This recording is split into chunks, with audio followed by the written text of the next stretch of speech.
Hello everyone, my name is Nidhi Bhatnagar and I welcome you all in this channel. तो बच्चों, आज की video में हम करने वाले हैं socialism and Europe and the Russian revolution का पार्ट 3। आपकी बुक में ये 5 पार्ट्स में है, मैं भी इसे 5 ही पार्ट्स में आपके लिए बना रही हूँ। पार्ट 1 और 2 मैंने ऑलरेडी अपलोड कर दिया है और पार्ट 3 में इस वीडियो में आपको पढ़ाने वाली हूँ। ध्यान से पढ़िएगा, बहुत सारे क्वेश्चन है जो पार्ट 3 से आ सकते हैं, बहुत इंपॉर्टेंट है। हम बात करते चलेंगे कहाँ कहाँ इंपॉर्टेंट पॉइंट्स है। तो चलो वीडियो को स्टार्ट करते हैं। The February revolution in Petrograd, अब ये जगह का नाम है और यहाँ होता है फरवरी की क्रांति। है बहुत बड़ी क्रांति थी, इस पर पूरा लॉन्ग क्वेश्चन भी बन के आ सकता है जिसे आपको समराइज करना होगा। चलिए, इन द विंटर ऑफ 1917, बहुत ज़्यादा ठंड का समय हो, 1917 की बात है। Condition in the capital Petrograd were grim, grim का मतलब होता है खराब। तो 1917 की बात है, सर्दियों का मौसम था और कंडीशन थी पेट्रोग्राड जगह की बहुत ज़्यादा खराब। The layout of the city seemed to emphasise the division among its people. Layout, शहर कैसा बना हुआ था, तो वो बिल्कुल डिवीजन दिखाता था। शहर ऐसे समझ लो, ऐसे बटा हुआ था, एक तरफ अमीर लोग एक तरफ गरीब लोग, इस तरीके का आपको डिवीजन देखने के लिए इस शहर में मिलेगा। The workers quarters and factories were located थे on the right bank of river Neva. अब यहाँ पर समझ लीजिए एक रिवर नेवा बह रही है और राइट साइड में वर्कर्स के क्वार्टर हैं और क्या है, फैक्ट्रीज बनी हुई हैं। वर्कर्स के क्वार्टर और फैक्ट्रीज किस तरफ बने हैं, राइट साइड में। ठीक है, अब राइट हैंड से आदमी काम करता है तो समझ लो काम करने वाले जो लोग हैं वो राइट साइड पर रहते थे नेवा नदी के। ऑन द लेफ्ट बैंक जो है वो होता था फैशनेबल एरिया और विंटर पैलेस। फैशनेबल एरिया का मतलब ही होता है जहाँ पे अमीर लोग रह रहे हैं, इस तरह के घर हैं, वो लोग रहते थे। लेफ्ट में आप समझ लो, लेफ्ट हैंड से हम लोग कम काम करते थे, जो लोग कम काम करते जाएगी, राजा हो गए, बड़े लोग हो गए, फैशनेबल एरिया। और विंटर पैलेस, महल में कौन रहेगा, राजा। तो विंटर पैलेस वगैरह जो था वो था हमारा, और ऑफिशियल बिल्डिंग्स वगैरह भी जो थी, ये सब जो था हमारा लेफ्ट साइड था, इंक्लूडिंग द पैलेस, यानी महल भी था, वेयर द ड्यूमा मेट। वो महल भी यहीं पर ही था लेफ्ट में जहाँ ड्यूमा की मीटिंग होती थी। मैंने तुम्हें राइट हैंड और लेफ्ट हैंड याद करने का जस्ट एक तरीका बताया है। ठीक है, आगे चलते हैं। अगर हम फरवरी की बात करते हैं 1917 की, तो पहली बात तो ठंड बहुत पड़ी थी, फूड शॉर्टेज होती है, deeply felt in the workers quarter. Workers quarter में बहुत ज़्यादा फूड की शॉर्टेज हो जाती है। विंटर वॉज वेरी कोल्ड, और सर्दी पड़ती है बहुत ज़्यादा। आपसे पूछा जा सकता है फरवरी के रेवोल्यूशन के कारण, आप यहाँ से पहला कारण उठा सकते हैं कि फूड की शॉर्टेज हुई थी बहुत ज़्यादा। दूसरा कारण उठा सकते हैं कि भाई कोल्ड बहुत ज़्यादा था, ठंड बहुत ज़्यादा पड़ रही थी, winter was very cold, right. Winter में बहुत ज़्यादा ठंड पड़ी and there had been exceptional frost, और काफ़ी ज़्यादा फ्रॉस्ट वहाँ पर देखने के लिए मिली, जो बर्फ़बारी हम जिसे कह सकते हैं वो हो रहा था, भीषण कोहरा पड़ रहा था और हैवी स्नो गिर रही थी। भीषण कोहरा मतलब फ्रोस्ट, और हैवी स्नो गिर रही थी मतलब बर्फबारी भी हो रही थी। अब पार्लियामेंटेरियंस, जो पार्लियामेंट वाले प्रतिनिधिमंडल था, संसद का प्रतिनिधिमंडल, जिन लोगों को मिलाकर जो है पार्लियामेंट बनाई गई थी, wishing to preserve elected government, वो ये चाहते थे कि भाई ये जो चुन के आई हुई गवर्नमेंट है उसको रहने दिया जाए। And they were opposed to the tsar's desire to dissolve the Duma. Tsar की इच्छा थी कि ड्यूमा को डिसॉल्व कर दिया जाए, लेकिन पार्लियामेंटेरियंस जो थे वो क्या चाहते थे, संसद के प्रतिनिधिमंडल के लोग क्या चाहते थे कि ड्यूमा को डिसॉल्व ना किया जाए। तो ये भी एक कारण है कि भाई लोगों में आक्रोश फैला। पहले ठंड बहुत पड़ रही है, दूसरा फूड की शॉर्टेज हो रही है, और ज़ार ज़बरदस्ती ड्यूमा को डिसॉल्व कर रहा था, राइट। तो ये सब कारण हम लिख सकते हैं। अब बात करते हैं, फिर एक और कारण आपको मिलता है कि ऑन 22 फरवरी को एक लॉकआउट होता है, तालाबंदी होती है, place at a factory on the right bank. शहर के राइट साइड में हमने बात करी फैक्ट्रीज हैं, वहाँ एक फैक्ट्री जो है बंद कर दी जाती है, ताला बंद हो जाता है, मतलब कहते हैं अब यहाँ पे कोई काम नहीं होगा। अब अगले ही दिन यानी कि 23 फरवरी को क्या होता है, workers in a 50 factories called the strike in sympathy. अब इस फैक्ट्री में जिसको बंद कर दिया गया उसके लोगों के पास अब काम नहीं है, तो बाकी फैक्ट्री के 50 फैक्ट्री वर्कर्स जो थे, 50, सोच के देखो, 50 फैक्ट्रियों के वर्कर्स ने हड़ताल कर दी इन लोगों के फेवर में, इन लोगों की सिंपैथी में, क्या रे इन लोगों का रोजगार चला गया। इसके बाद आगे बात करते हैं दिस। अब यहाँ पर इन मैनी फैक्ट्रीज विमेन जो थी वो लीड कर रही थी द वे टू स्ट्राइक। औरतें जो थी आगे बढ़कर आ रही थी इस तरह की स्ट्राइक्स में। 50 फैक्ट्री में हड़ताल होती है, औरतें आगे बढ़ चढ़ के इस हड़ताल में हिस्सा लेती हैं, और इसीलिए इसे कहा जाता है इंटरनेशनल वीमेन डे। आगे चलती है। अब डिमोरलाइजिंग वर्कर, सॉरी हाँ, डिमॉन्स्ट्रेटिंग वर्कर्स, जो वर्कर्स जो थे जुलूस निकाल रहे थे, आंदोलनकारी हम जिसे कह सकते हैं, आंदोलन करने वाले वर्कर्स जो थे वो क्रॉस करते हैं फ्रॉम द फैक्ट्री क्वार्टर्स और वो पहुंच जाते हैं सेंटर ऑफ द कैपिटल में, यानी कि शहर की जो राजधानी है उसके बीच में वर्कर्स पहुंच जाते हैं। किस लिए पहुंच जाते हैं, आंदोलन कर रहे हैं ना ये लोग। क्यों आंदोलन कर रहे हैं, फैक्ट्री बंद हुई है ना, याद करो 22 फरवरी को फैक्ट्री बंद होती है, 23 फरवरी को 50 फैक्ट्री के वर्कर्स जो हैं वो बाहर आ जाते हैं सड़कों पर, और कहाँ पहुँच जाते हैं, सेंटर ऑफ द कैपिटल में पहुँच जाते हैं, जिस जगह का नाम था नेवेस्की प्रॉस्पेक्ट। ये जगह का नाम आप स्पेलिंग सहित याद करके जाना। अब एट दिस स्टेज क्या होता है, कोई भी political party was actively organising the movement, कोई भी, नो पॉलिटिकल पार्टी, कोई पॉलिटिकल पार्टी इस आंदोलन को सपोर्ट नहीं कर रही होती है, ये आम जनता का एक आंदोलन था। As the fashionable quarters and official buildings were surrounded by workers, अब सारे वर्कर्स जो हैं वो घेर लेते हैं, किसको घेर लेते हैं, फैशनेबल क्वार्टर्स को। किस साइड थे ये, लेफ्ट हैंड साइड थे, राइट। और ऑफिशियल बिल्डिंग्स को भी ये लोग घेर लेते हैं, ये भी लेफ्ट हैंड साइड ही हैं। And they were surrounded by workers, the government जो है इम्पोज करती है कर्फ्यू। अब तुम सोचो कि इतने सारे लोग सड़क पर उतर आएंगे, बिल्डिंग्स को घेर लेंगे, ऑफिस को घेर लेंगे, तो सरकार क्या करेगी, बोलेगी कर्फ्यू लगाओ, सबको घर भेजो। चलो भैया आपने कर्फ्यू लगा दिया, लेकिन क्या होगा उस दिन, डिमॉन्स्ट्रेटर्स जो थे वो डिस्पर्स हो जाते हैं। चलिए उस दिन चले जाते हैं, शाम तक तितर बितर हो जाते हैं। डिस्पर्स का मतलब है तितर बितर हो जाना, बाकी सब अपने घर चले जाते हैं। But they came back on 24th and 25th। Line से याद करो, 22 तारीख को फैक्ट्री बंद हुई, 23 तारीख को लोग सड़क पर उतरे, 23 को कर्फ्यू लगाया गया, तो 24-25 में इन्हें मतलब नहीं कर्फ्यू लगाए, ये लोग फिर से सड़कों पर उतर आते हैं। The government call out the cavalry and police to keep an eye on them. अब सरकार के लोग ये कहते हैं कि सरकार जो है अपनी पुलिस भेज देती है, घुड़सवार, कैवेलरी मीन्स घुड़सवार सेना, तो अपनी घुड़सवार सेना को भेज देते हैं कि इन लोगों पर नज़र रखो। मतलब भाई ये लोग कुछ भी कर सकते हैं, इतने सारे लोग खड़े आंदोलन कर रहे हैं। अब ऑन संडे 25th, अब हम पहुंच गए 25 तारीख पे। 25 तारीख की को क्या होता है, the government suspended the Duma. अब यहाँ पर बहुत बड़ा एक घटना फिर हुई, ड्यूमा को राजा ने भंग कर दिया। ड्यूमा बनवाई गई थी, पहली बार में ड्यूमा मनवाई गई थी, जब राजा को अपनी गद्दी हिलती दिख रही थी तो ड्यूमा बनाने के लिए तैयार हुआ। लेकिन 25 फरवरी को यहाँ पर राजा ने, 1917 की बात चल रही है अब, इसने ड्यूमा भंग कर दी। Politician spoke out against the measures. अब पॉलिटिशियंस जो थे इसके खिलाफ बोलने लगे, इसके खिलाफ बातें करने लगे कि ये तो गलत कर रहा है। Demonstrators return in force to the streets of the left bank. अब डिमॉन्स्ट्रेटर्स यानी कि जो डिमॉन्स्ट्रेट करने वाले लोग हैं, यहाँ पर जो आंदोलनकारी हैं, वो रिटर्न आते हैं, मतलब वापस से आ जाते हैं, in force to the street, सड़कों पे आ जाते हैं on the left bank on 26 को जो है लोग फिर सड़कों पर उतर आते हैं। अब ऑन द 27 क्या होता है, पुलिस हेडक्वार्टर्स वर रेंशेक्ड। पुलिस हेडक्वार्टर को रेंशेक्ट कर दिया जाता है। रेंशेक्ट का मतलब है तहस नहस। फिर से वापस रिकॉल करिए, 22 तारीख को क्या हुआ, फैक्ट्री में तालाबंदी हुई, 23 तारीख को लोग सड़कों पर उतर आए, 23 की शाम तक कर्फ्यू लग गया है, 23 की शाम तक लोग तितर बितर हो जाते हैं, 23 को कर्फ्यू लग जाता है, फिर 24 और 25 में लोग वापस सड़क पे आते हैं। 25 फरवरी को ड्यूमा भंग कर देते हैं, तो 26 को लोग फिर आ जाते हैं सड़क पर, लेफ्ट बैंक में इकट्ठा हो जाते हैं। Demonstrator return in force to the streets of the left bank on 26। फिर 27 को जो पुलिस हेडक्वार्टर है उसको पूरा तहस नहस कर देते हैं। यही तो सब आंदोलन हो रहा है बेटा। And streets thronged with people, thronged मतलब एक तरीके से भर जाती है, हम कह सकते हैं इकट्ठा हो जाते हैं लोग जो हैं वहाँ पर, और रेजिंग स्लोगन्स, और यहाँ पर वो लोग नारे लगा रहे होते हैं। किसके बारे में, याद कर लेना नारे किस बारे में लगाए थे, ब्रेड के बारे में, भैया रोटी चाहिए खाने के लिए।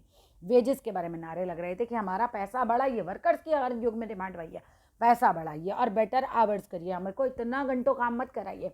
आपको पता होगा क्राफ्ट वर्कशॉप में हमने पीछे भी बात करी थी, 15-15 घंटे काम कराते थे, फैक्ट्रीज में 10 से 12 घंटे काम कराया करते थे। तो ये कह रहे थे बेटर आवर्स होने चाहिए और डेमोक्रेसी होनी चाहिए। भैया राजा का शासन हटाइए, हमको नहीं चाहिए, डेमोक्रेसी होनी चाहिए, एंड इलेक्टेड गवर्नमेंट होनी चाहिए।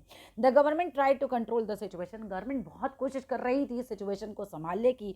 And called out the cavalry once again. फिर से घुड़सवार सेना को बुलाया जाता है कि भाई इन लोगों को कंट्रोल किया जाए। हाउएवर फिर भी the cavalry refuse to fire on the demonstrator. अब की बार घुड़सवार सेना कहती है ना, अब नहीं चलाएंगे गोली। याद है पिछली बार 100 लोग मरे थे, 300 से ज़्यादा लोग घायल हुए थे, है ना, फादर गेपान के साथ जब ये लोग पहुँचे थे लोग। लेकिन इस बार घुड़सवार सेना मना कर देते, कहते नहीं हमारे लोग गलत नहीं कह रहे हैं, आप ही गलत हो, राजा के खिलाफ हो जाती है सेना और मना कर देती है फायर करने के लिए। एन इलेक्टेड ऑफिसर वॉज, अब एक an officer not elected, an officer was shot at the barrack of A regiment. अब रेजिमेंट होती है ना, सेनाओं में रेजिमेंट होती है, तो उस रेजिमेंट में एक बैरक में क्या होता है, अपने ही ऑफिसर को सैनिक गोली मार देते हैं। मतलब वो ऑफिसर मोस्ट प्रोबेबली राजा के पक्ष में होगा, बोल रहा होगा इन पे गोलियां चलाओ, तो सेना के जो बाकी सेना के लोग होंगे, आर्मी के लोगों ने उसने उसी आदमी को मार दिया जो पब्लिक को गोली चलाने के लिए कह रहा होगा। यहाँ पर सिर्फ तुम्हें ये बताया कि ऑफिसर को गोली मार दी थी अपने ही रेजिमेंट के। एंड 3 अदर रेजिमेंट्स जो थे म्यूटिनाइट, और जो 3 दूसरी रेजिमेंट थी उन्होंने भी राजा के खिलाफ, म्यूटिनाइट का मतलब यहाँ पर है बगावत कर दी थी, voting to join the striking workers. और ये लोग क्या करने लगे थे, इन लोगों ने ज्वाइन कर लिया था कहीं ना कहीं किसको, ये आ मिले, वोटिंग टू ज्वाइन का मतलब आ मिले स्ट्राइकिंग वर्कर्स के साथ। अब जो वर्कर्स स्ट्राइक कर रहे हैं उनके साथ, याद कर लो, जो वर्कर्स स्ट्राइक कर रहे हैं उनके साथ कौन आ मिला, राजा की जो सेना थी वो वर्कर्स के साथ आके मिल गई। समझ रहे हो, वापस से पूरा रिवाइज करा देती हूँ, 1917 की बात है, विंटर की। चलो वापस से पीछे से हल्का सा रिवीजन ले लेते हैं कि 1917 की कंडीशन जो थी पेट्रोग्राड में सर्दियों के टाइम पे बहुत ज़्यादा ख़राब हो गई थी। शहर का लेआउट इस तरीके का बना हुआ था कि जो लेफ्ट साइड है और राइट साइड है अलग अलग प्रकार के लोग रहते थे। लेफ्ट बैंक पे रहते थे फैशनेबल लोग, विंटर पैलेस वहाँ पर था, ऑफिशियल बिल्डिंग्स वहाँ पर थी, और वहाँ पे पैलेस महल भी था जहाँ पे ड्यूमा की मीटिंग होती थी। जबकि राइट साइड में वर्कर्स के क्वार्टर्स थे, फैक्ट्रीज थी। समझ में आ गया इतना, इस तरीके से। अब क्या होता है, 1917 में फूड की शॉर्टेज हो जाती है, प्रॉब्लम्स बता रखी हैं बहुत ज़्यादा, फूड की शॉर्टेज होती है वर्कर्स के क्वार्टर्स में, विंटर बहुत ज़्यादा पड़ती है, और एक्सेप्शनली जो फ्रॉस्ट है, कोहरा पड़ जाता है, हैवी स्नो, बहुत ज़्यादा बर्फ़ पड़ जाती है। अब पार्लियामेंटेरियंस जो चाह रहे थे वो चाह रहे थे कि भाई किसी तरीके से भी ये जो हमारी गवर्नमेंट है, जो हमारी इलेक्टेड गवर्नमेंट है वो बची रहे, लेकिन और जो ज़ार की डिज़ायर है कि भैया ड्यूमा को डिसॉल्व करने की, वो ना हो। अब इसी बीच में एक घटना हो जाती है 22 तारीख को एक फैक्ट्री जो है वो लॉकआउट लग जाता है उसके अंदर, मतलब फैक्ट्री बंद कर दी जाती है। फैक्ट्री बंद करती है क्योंकि इतने सारे बेरोजगार हो गए वर्कर, उनके पक्ष में 50 फैक्ट्री के वर्कर्स जो हैं वो स्ट्राइक कर देते हैं उनकी सिंपैथी में, जिसमें औरतें बहुत बढ़ चढ़कर हिस्सा लेती हैं, बल्कि कहना चाहिए मेन औरतें ही वो लीडरगिरी दिखाती हैं वहाँ पे। इसीलिए इस दिन को इंटरनेशनल वुमेंस डे के नाम से जाना जाता है। फिर क्या होता है, डिमॉन्स्ट्रेट जो कर रहे होते हैं वर्कर्स वो क्रॉस करते हैं from the factory quarters to the centre of the capital. फिर वो फैक्ट्री क्वार्टर से आ जाते हैं सेंटर में कैपिटल के, और कौन सी जगह पहुंच जाते हैं, नेवेस्की प्रोस्पेक्ट में पहुंच जाते हैं। अब यहाँ पर कोई पॉलिटिकल पार्टी ऐसा नहीं लग रहा कि एक्टिवली इस मूवमेंट को ऑर्गेनाइज कर रही हो। फैशनेबल क्वार्टर्स और ऑफिशियल बिल्डिंग्स को घेर लिया जाता है वर्कर्स के द्वारा, गवर्नमेंट जो है इम्पोज करती है फिर कर्फ्यू। अब गवर्नमेंट ने कर्फ्यू लगा दिया तो कुछ पब्लिक रुकने वाली थी, नहीं, ऐसा नहीं होता। उस दिन तो डिस्पर्स हो जाते हैं वो शाम तक, लेकिन 24 और 25 को लोग वापस आते हैं। गवर्नमेंट जो है घुड़सवार सेना को बुलाती है और पुलिस को कहती है इन पर नज़र रखना। फिर 25 सितंबर को जो राजा हैं वो ड्यूमा जो है उसको बोल देता है, गवर्नमेंट जो है सस्पेंड कर देती है ड्यूमा को। अब ड्यूमा सस्पेंड कर दिया तो जितने भी राजनीति में लोग थे, पॉलिटिशियंस थे, वो इसके खिलाफ वाकई बातें करने लग जाते हैं। अब डिमॉन्स्ट्रेटर्स हैं, जो आंदोलन करने वाले लोग हैं, वो वापस से आ जाते हैं सड़क पे लेफ्ट बैंक की साइड पे 26 तारीख को।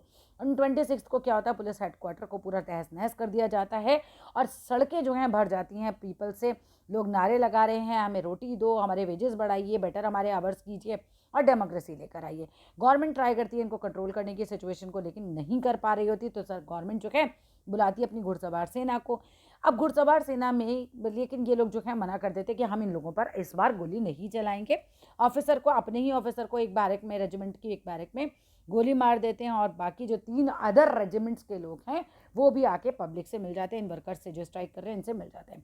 अब बाय दैट इवनिंग, उस दिन शाम तक क्या होता है, soldiers and striking workers, soldiers मतलब राजा के सोल्जर्स और स्ट्राइकिंग वर्कर्स मतलब जो वर्कर्स स्ट्राइक कर रहे हैं, had gathered to form a soviet और काउंसिल के लिए इकट्ठा होते हैं। और अब ये कहते हैं कि हम बनाएंगे, कि इसलिए इकट्ठा होते हैं, एक सोवियत, एक काउंसिल बनाने के लिए, एक परिषद जिसे हम कह सकते हैं, उसे बनाने के लिए ये लोग इकट्ठा हो जाते हैं। चलिए जी, शाम तक इकट्ठा हो रहे हैं, जब तक कौन सी शाम है, डेट देखते चलते हैं। चलो जी, बाय द इवनिंग सोल्जर्स, अभी 27 तारीख की बात चल रही थी ना पीछे, ठीक है, डेट देखते चलना, अभी आगे चलते हैं।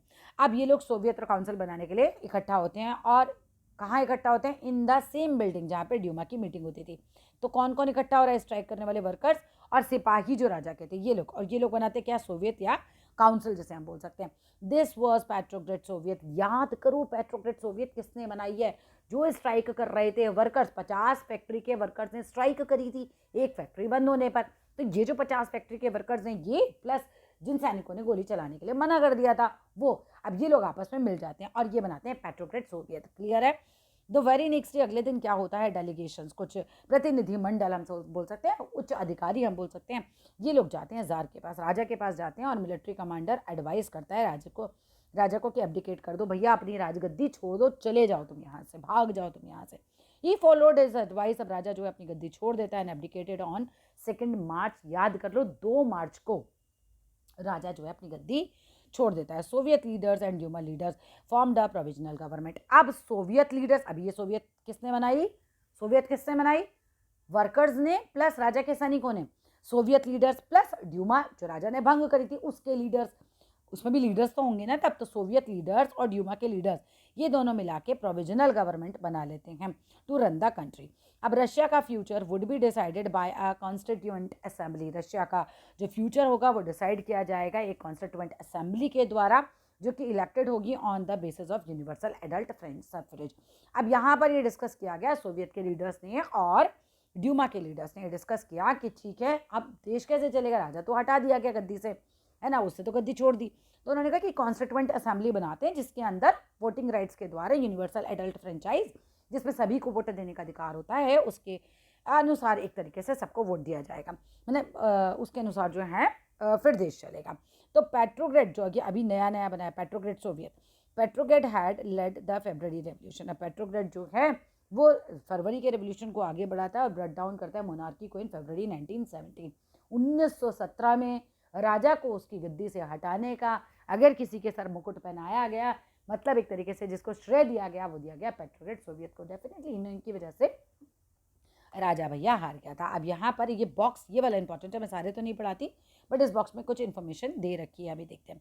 वीमेन वर्कर्स ऑफर इंस्पायर करती थी अपने मेल को वर्कर्स को, जो औरतें थी वो अपने मेल को वर्कर्स को अक्सर इंस्पायर करती रहती थी, प्रेरणा देती रहती थी। At the Lawrence telephone factory, अब ये बात है लॉरेंस टेलीफोन फैक्ट्री की, मार्फा वासिलोवा एक बंदी का नाम है, एक स्त्री का नाम है, एक लेडी का नाम है, almost single handedly called a successful strike. इसने एक बहुत सक्सेसफुल स्ट्राइक करी, ठीक है, एक लेडी ने एक स्ट्राइक करी, मार्फा वासिलोवा ने स्ट्राइक करी single handedly. Almost that morning, उस दिन क्या होता है, in the celebration of women's day, लोग सेलिब्रेट कर रहे थे वीमेंस डे को। Women workers had presented red bows to the man, तो वीमेन वर्कर्स ने आदमियों को रेड बोझ जो थी उस दिन प्रेजेंट करी थी। अब क्या होता है, देन मार्फा वासिलोवा एक क्या कर रही थी, एक मिल की मशीन ऑपरेटर थी, वो स्टॉप कर देती है, काम करना बंद कर देती है, डिक्लेयर करती है एक आनंद फानंद वाली स्ट्राइक को। अब स्ट्राइक हो जाती है तो workers on the floor were ready to support her, सारे वर्कर्स इसको रेडी हो जाते हैं इसका साथ देने के लिए। जो फोरमैन होता है इन्फॉर्म करता है मैनेजमेंट को, तो वहाँ जो फोरमैन होता है ना, मतलब समझ लो जैसे क्लर्क हो, इस तरीके का कोई चपरासी हो, ये जो है फोरमैन जो है वो जाके मैनेजमेंट को बताता है कि भैया ऐसे ऐसे स्ट्राइक हो गई यहाँ पर, इसलिए। तो फिर जो स्ट्राइक हो जाती है तो ये लोग क्या करते हैं, मैनेजमेंट वाले sent her a loaf of bread, उसको ब्रेड भेजते हैं काफ़ी सारी खाने के लिए। तो शी टुक द ब्रेड, वो ब्रेड तो ले लेती है but refuse to go back to work, लेकिन कहते हैं काम पे वापस नहीं जाऊंगी। जो एडमिनिस्ट्रेटर हैं पूछते हैं और again why she refuse to go work, कि भैया आप क्यों मना कर रहे हैं, हमने तो तुम्हें ब्रेड दे दी खाने के लिए। पर क्या सबको दी थी, नहीं, केवल मार्फी कौन है, मार्फी वासिलोवा को दी गई थी, सबको तो नहीं दी गई थी ना। तो शी रिप्लाइड, वो जवाब देती है, I can not be the only one, मैं अकेली नहीं हूँ, हु इज सैटिस्फाइड, जो जिसको संतुष्टि मिले खाना खा के, व्हेन अदर्स आर हंग्री, जबकि बाकी लोग भूखे हैं। Women gradually all the other women workers from other sections भी जो फैक्ट्री के, तो वो इकट्ठी हो जाती हैं around Marfa in support, and gradually क्या होता है, all the other women seize कर लेते हैं वर्किंग को, मतलब सब लोग काम करना बंद कर देते हैं। सून जो मैन हैं वो क्या करते हैं, man down there tools, man भी जो हैं वहाँ के फैक्ट्री के अपने टूल्स को नीचे रख देते हैं, as well as the entire crowd जो है रश्ड ऑन द स्ट्रीट, और सभी के सभी जो है सड़कों पर आ जाते हैं। यहाँ ब्रेड डिमांड ही थी। अब आते हैं आफ्टर फरवरी, अब फरवरी में इतना बड़ा रेवोल्यूशन हुआ और राजा को गद्दी से हटा दिया गया। इसके बाद क्या होता है, अब कैसे सरकार चल रही है, army officials, land owners, industrialist were influential in provisional government.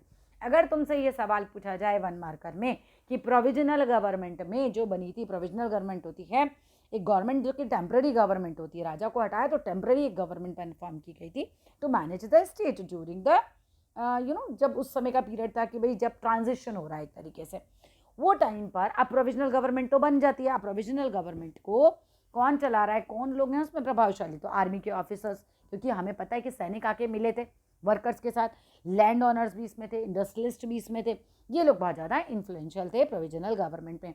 But the liberals as well as the socialist लोग जो थे among them worked towards an elected government, ये लोग काम कर रहे थे कि किसी तरीके से इलेक्टेड गवर्नमेंट बन जाए, इनको प्रोविजनल गवर्नमेंट नहीं चाहिए थी। चलो अब बात करते हैं याद कि भाई प्रोविजनल गवर्नमेंट में कौन लोग हैं जो प्रभावशाली हैं? Army officials, land owners, industrialist और बहुत सारे लोग इस तरीके के जो थे ये प्रभावशाली थे। लेकिन लिबरल्स और कौन? सोशलिस्ट लोग।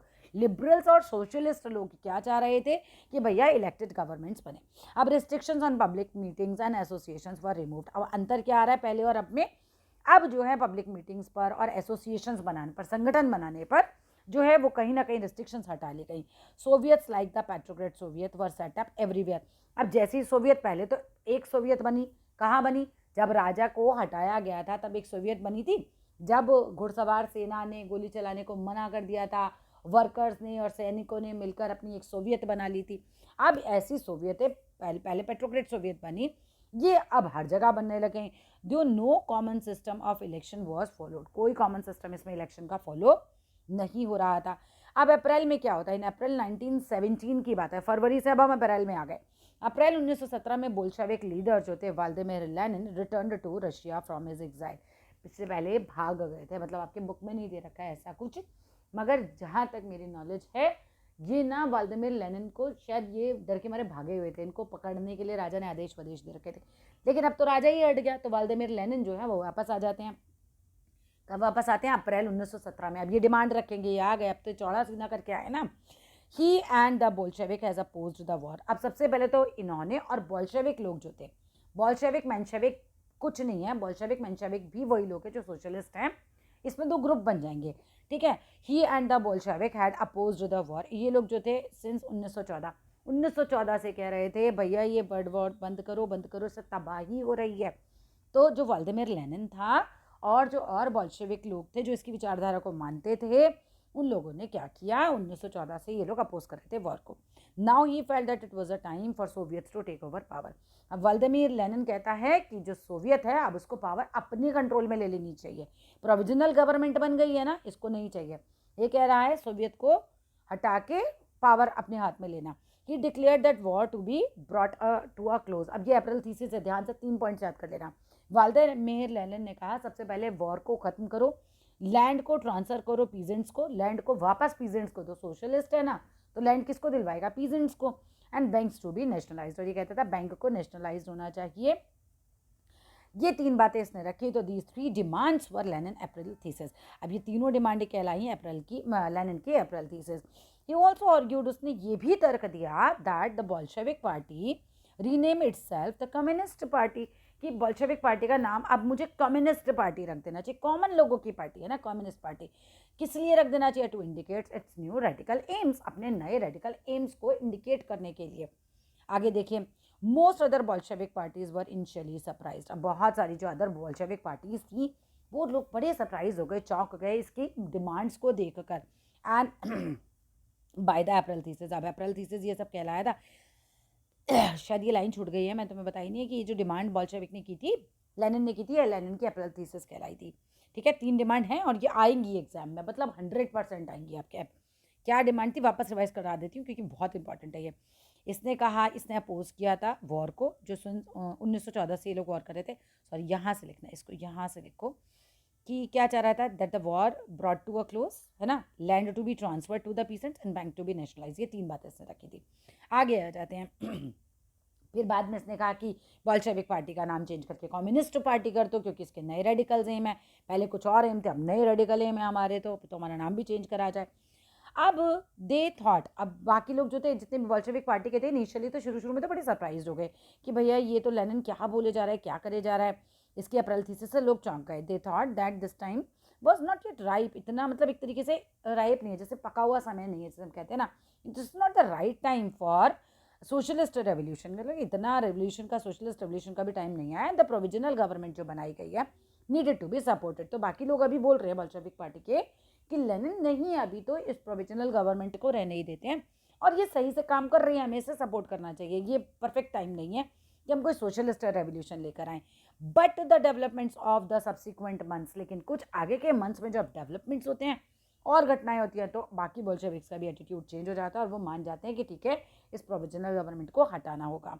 अब आगे देखिए, थ्रू दिस समर, अब पूरी गर्मियों में द वर्कर्स मूवमेंट स्प्रेड। अब गर्मियों में पूरा वर्कर्स का ये जो मूवमेंट है, वर्कर्स का ही मूवमेंट था ना, तालाबंदी से शुरू हुआ था, याद कर लो, है ना। फैक्ट्री में ताला बंद हो गई थी, उसके बाद ये मूवमेंट शुरू हुआ था। अब वर्कर्स का ये जो मूवमेंट है पूरे गर्मियाँ आते आते फैल गया। समझो, फरवरी की बात कर रहे हैं अब हम। अप्रैल में लेनिन वापस आता है और अब आ गई हैं गर्मियाँ। गर्मियाँ आते आते मूवमेंट पूरा स्प्रेड हो जाता है। In industrial areas factory committees were formed. Industrial areas में फैक्ट्री के लोग अपनी कमेटी बना लेते हैं, which begin questioning the way industries run their factory. अब ये जो कमेटी बनती है ना, ये क्वेश्चन उठाती है कि इंडस्ट्रीज कैसे काम कर रही हैं, मतलब आपके काम करने के तरीके उन्हें अगर सही नहीं लग रहे तो आवाज़ उठा रही थी अब उसके खिलाफ। ट्रेड यूनियंस बढ़ने लग गई थी, ग्रू इन नंबर्स। अब यहाँ पर आते आते गर्मियाँ आते आते समझ लो कि वर्कर्स का मूवमेंट सारे में फैल गया था, और जो फैक्ट्री में उसमें कमेटियाँ बनने लग गई थी। ट्रेड यूनियंस जो थी वो ग्रो कर रही थी in numbers. Soldiers committees were formed. Soldiers की कमेटी भी बन रही थी। कहाँ पे? आर्मी में। ट्रेड यूनियंस बन रही हैं, आर्मी में कमिटीज़ बन रही हैं। हर एक का आपको पता होना चाहिए कि उस समय गर्मियों में क्या क्या चल रहा था। आगे देखते हैं। अब जून आ जाता है। इन जून की अगर बात करें तो about 500 Soviet representatives to an All Indian Russian Congress of Soviet. अब क्या होता है, पीछे से लाइन देगी। ट्रेड यूनियंस जो थे ग्रू करती हैं in November. Soldiers committee were formed in the army. In June about 500 Soviet send करती हैं अपने रिप्रेजेंटेटिव्स को। ठीक है, मैंने कहा था एक सोवियत बनी थी सबसे पहले। कब बनी थी? जब राजा के सैनिकों ने वर्कर्स पर गोली चलाने के लिए मना किया था, तब सैनिकों ने और वर्कर्स ने हाथ मिलाया और सोवियत बना ली। फिर ऐसे ही मैंने बताया कि बहुत सारी सोवियत्स और बनने लग गई थी। अब 500 सोवियत्स बन गई थी, और 500 सोवियत्स ने अपने अपने रिप्रेजेंटेटिव्स को भेजा all Russian Congress of Soviet में। भाई ठीक है। एज द प्रोविजनल गवर्नमेंट, जो प्रोविजनल गवर्नमेंट थी, सॉ इट्स पावर रिड्यूस। अब जो प्रोविजनल गवर्नमेंट है वो देख रही है कि भाई मेरी पावर कम हो रही है एंड बोल्शेविक का जो इन्फ्लुएंस है वो ग्रो हो रहा है। It decided to take stern measures against the spreading discontent. तो इन्होंने कहा कि सख्त कदम, स्टर्न मेजर्स मतलब सख्त कदम हमें उठाने पड़ेंगे, ये जो डिसकंटेंट, जो असंतोष जो फैल रहा है पब्लिक के बीच में हमारे खिलाफ। It resisted attempts by workers to run factories. अब इन्होंने विरोध किया अटेम्प्ट्स का, जो कि वर्कर्स जो फैक्ट्री में काम कर रहे थे वो कर रहे थे, एंड बिगिन अरेस्टिंग लीडर्स। होना यही था, प्रोविजनल गवर्नमेंट अभी सरकार में है ना, तो इन्होंने लेनिन के जो मानने वाले लोग थे इसकी बात को, इनको पकड़ना शुरू कर दिया था। ठीक है, अरेस्ट करना शुरू कर दिया इनके लीडर्स को। Popular demonstration staged by the Bolsheviks in July 17 were sternly repressed. मतलब स्टर्नली मतलब एक तरीके से कठोरतापूर्वक रिप्रेस, दबा दिया गया था डेमोन्स्ट्रेशंस को, इनके आंदोलनों को जो बोल्शेविक कर रहा था। जुलाई 1917 में बोल्शेविक्स जो लोग थे, बोल्शेविक जो कि लेनिन की विचारधारा को मानने वाले लोग थे, अब इनके द्वारा बहुत ज़्यादा जो है क्या हो रहा था, डेमोन्स्ट्रेशन हो रहे थे। इनके डेमोन्स्ट्रेशन को जो प्रोविजनल गवर्नमेंट है अपनी सत्ता हाथ से जाते देखेगी कि सरकार के खिलाफ इतने सारे लोग हो जा रहे हैं, दबाएगी। तो यही हो रहा था। Bolshevik leaders had to go into hiding off ली। अब हालात ये हो गए कि बोल्शेविक लीडर्स को या तो भागना पड़ा या तो छिपना पड़ गया था। मीनवाइल इसी बीच क्या हो रहा था, कंट्री साइड में, देहात इलाकों में, peasants and their socialist revolutionary leaders, जो पीजेंट्स की पार्टी बनी थी, हमें पढ़ा था सोशलिस्ट रेवोल्यूशनरी पार्टी बनी थी, पीजेंट्स के लिए बनाई गई थी। उसके जो लीडर्स थे वो क्या करते हैं, प्रेस करते हैं फॉर डिस्ट्रीब्यूशन ऑफ लैंड। अब यहाँ पर ये बात आती है कि लैंड को रीडिस्ट्रीब्यूट किया जाए। ठीक है, अब land committee were formed to handle this. अब अगेन हर एक चीज़ की कमेटी बने जा रही हैं, है ना। तो यहाँ पे लैंड कमेटी बन जाती है कि इस सिचुएशन को हैंडल किया जाए। Encouraged by socialist revolutionaries, peasants जो होते हैं वो सीज कर लेते हैं लैंड को बिटवीन जुलाई एंड सितंबर। जुलाई और सितंबर आते आते जो पीजेंट्स हैं, क्योंकि उनको पीछे से सपोर्ट मिल रहा है, किसका सपोर्ट मिल रहा है, सोशलिस्ट रेवोल्यूशनरी लीडर्स का। सोशलिस्ट रेवोल्यूशनरी लीडर्स पीजेंट्स के लिए काम कर रहे हैं, इनका जब सपोर्ट मिलता है तो ये लोग लैंड पे कब्जा कर लेते हैं, है ना। जुलाई से सितंबर 1917 के बीच में डेट्स याद करते चलो। इसके बाद आता है the revolution of October 1917, most important.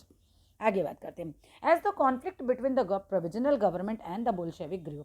अब जैसे जैसे प्रोविजनल गवर्नमेंट और बोल्शेविक्स के बीच में कहीं ना कहीं बहुत ज़्यादा कॉन्फ्लिक्ट, मतलब झगड़े, एक तरीके से मतभेद जो हैं वो बढ़ने लग जाते हैं, तो लेनिन जो होता है फियर्ड। अब लेनिन को ये घबराहट होती है, डर बैठ जाता है कि जो प्रोविजनल गवर्नमेंट है would set up a dictatorship, कि कहीं ये डिक्टेटरशिप लागू ना कर दे। इन सितंबर की बात है, he begin discussions for an uprising against the government. अब ये डिस्कस करने लग जाता है लेनिन कि हमें कहीं ना कहीं सरकार के खिलाफ विद्रोह करना होगा, है ना। बोल्शेविक सपोर्टर्स जो होते हैं वो कई जगह होते हैं, आर्मी में होते हैं, सोवियट्स में होते हैं, 500 सोवियट्स बन गई थी, राइट, अन फैक्ट्रीज में होते हैं, ये सब जो है वर ब्रॉट टुगेदर, इन सबको इकट्ठा किया जाता है, क्यों, प्रोविजनल गवर्नमेंट के खिलाफ, राइट। अब ऑन 16 अक्टूबर 1917 में क्या होता है, लेनिन परसुएडेड, मना लेता है पेट्रोग्रेड सोवियत को एंड बोल्शेविक पार्टी को to agree to a socialist seizure of power. किस लिए मना लेता है कि भाई सुनो, आगे वापस पीछे पढ़ते हैं इसको, जस्ट अ मिनट। लेनिन मना लेता है पेट्रोग्रेड सोवियत को, ठीक है, जो बनी थी हमारी किसके द्वारा बनी थी पेट्रोग्रेड सोवियत, जो सैनिक थे और जो वर्कर्स थे, राइट, वो लोग प्लस बोल्शेविक के पार्टी के लोग जो थे, ये सोशलिस्ट, ये एग्री कर लेते हैं to agree a socialist seizure of power. अच्छा, कब्जे में कर ली जाए पावर, इस चीज़ के लिए एग्री कर ले जाते हैं। अब military revolutionary committee was appointed. अब देखो, मिलिट्री रेवोल्यूशनरी कमेटी अपॉइंट की जाती है किसके द्वारा, बाय सोवियट्स के द्वारा, अंडर, इनके नाम याद कर लो, लियोन, इनका नाम क्या है भाई, लियोन ट्रोट्स्की। अब लियोन ट्रोट्स्की के अंडर में मिलिट्री रेवोल्यूशनरी कमेटी बनाई जाती है। मिलिट्री रेवोल्यूशनरी कमेटी किसके अंडर बनाई जाती है, लियोन ट्रोट्स्की। ये ऑर्गेनाइज करते हैं, मतलब एक तरीके से सिज्योर का मतलब यहीं पर यही है कि सत्ता पर कब्जा करने के लिए बनाते हैं इस कमेटी को। The date of the event was kept a secret. अब डेट जो है सीक्रेट रखी जाती है कि किस दिन हमला करना है, किस दिन क्या करना है, बताया नहीं जाता। The uprising begin. अब यहाँ पर विद्रोह जो है स्टार्ट हो जाता है ऑन 24 अक्टूबर को। अब सेंसिंग ट्रबल, अब राजा को समझ आ रहा है कि भाई साहब बहुत बड़ी दिक्कत होने वाली है, तो प्राइम मिनिस्टर, राजा नहीं प्राइम मिनिस्टर, अभी मिनिस्टर्स है ना उसमें, तो प्राइम मिनिस्टर कॉरेंस्की क्या करते हैं, हैड लेफ्ट द सिटी, वो शहर छोड़ देते हैं और सेना इकट्ठा करते हैं, क्योंकि युद्ध होगा तो सेना की ज़रूरत है। एट डॉन, सुबह होते ही मिलिट्री मैन जो होते हैं, जो कि लॉयल होते हैं सरकार के लिए, वो कब्जा कर लेते हैं बिल्डिंग्स पे। कहाँ की बिल्डिंग्स पे, 2 बोल्शेविक न्यूज़पेपर्स की बिल्डिंग पे। अब जो गवर्नमेंट के ट्रूप्स थे, जो गवर्नमेंट को सपोर्ट करते थे, वो सेनाएं जो होती हैं, उनको भेजा जाता है कि टेक ओवर कर लो टेलीफोन और टेलीग्राफ को, ऑफिसर्स को, ठीक है, और प्रोटेस्ट करो, रक्षा करो विंटर पैलेस की, इस चीज़ के लिए इन्हें भेजा जाता है। इन स्विफ्ट, पलक झपकते ही क्या होता है, रिस्पॉन्स में जो मिलिट्री रेवोल्यूशनर कमेटी बनी थी, मिलिट्री रेवोल्यूशनर कमेटी किसके अंडर में बनी थी, फटाफट जल्दी बताओ, लियोन ट्रोट्स्की, ठीक है, ये क्या करती है, ऑर्डर देती है अपने सपोर्टर्स को कि सीज कर लो गवर्नमेंट ऑफिसर्स को, ठीक है ना, ये हमें परेशान कर रहे हैं, तुम जाओ और गवर्नमेंट ऑफिसर्स पे कब्जा कर लो और अरेस्ट कर लो इनके मिनिस्टर्स को। अब लेट इन द डे, दिन के थोड़ा आगे आते थे, शाम आते थे समझ लो, द शिप अरोरा जो है वो बमबारी करती है। शेल्ड का मतलब होता है बमबारी करना, ये विंटर पैलेस पे बमबारी करने लग जाते हैं। अदर वेसल्स, अदर जो युद्ध करने वाले जहाज टाइप होते हैं, वो सेल डाउन टू नेवा, वो नेवा की तरफ आगे बढ़ जाते हैं and took over various military points, बहुत सारे मिलिट्री पॉइंट्स पर अपना कब्जा कर लेते हैं।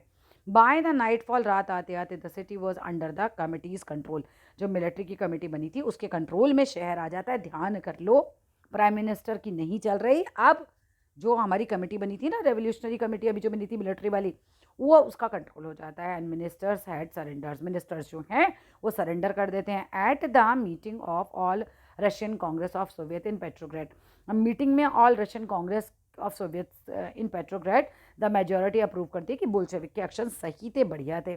अब uprising took place in other cities, अब इसी तरीके के विद्रोह जो है दूसरे शहरों में भी होते हैं। देयर वॉज हैवी फाइटिंग, बहुत ज़्यादा हैवी फाइटिंग होती है, स्पेशली इन मॉस्को, मतलब एक तरीके से यहाँ पे फाइटिंग है, बगावत, बगावत हो जाती है ना। बट दिसंबर आते आते द बोल्शेविक कंट्रोल कर लेते हैं मॉस्को और पेट्रोग्राड एरियाज को। अब यहाँ पर हाँ जी, थर्ड पार्ट भी खत्म हो गया और फिर फोर्थ पार्ट में मिलते हैं अगली वीडियो में। अच्छा लग रहा हो तो ज़रूर लाइक करना, शेयर करना, चैनल को सब्सक्राइब करना। Thank you.